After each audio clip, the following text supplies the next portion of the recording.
So I'm thinking this is going to be a pretty quick book review and recommendation video. I am trying to avoid any spoilers because this is one that if you're going to pick it up, you're going to want to discover all the twists and turns for yourself. This is my very first Freida McFadden book, but it is a very popular author. I know from this and other series that people are entranced and tend to have the most incredulous of reactions whenever trying to talk about the plot. So yeah, this is a book that gets a lot of hype, and I was wondering where I was going to fall along the spectrum. The first in the series, The Housemaid, follows two different perspectives, and it uses what the characters know as a way to hide what's actually going on in the story.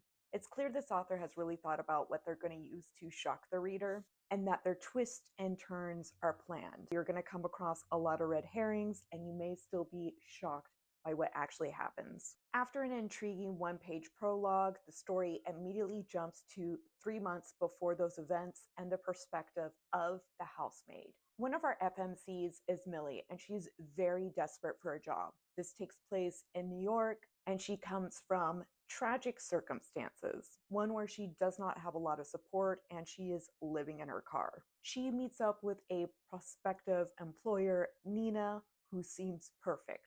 Too good, in fact, to even nail the job, especially if she's going to be looking at those past references. But it seems that the stars have aligned. She is now helping out Picture Perfect Nina and her husband, Andrew.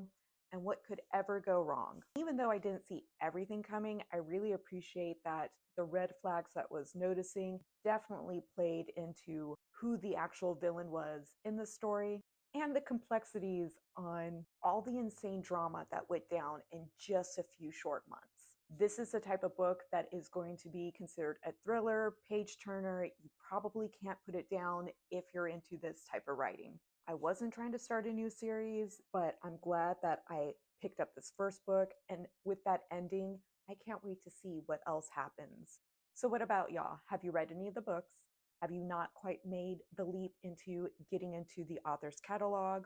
Or have you read the books and you don't really get the hype?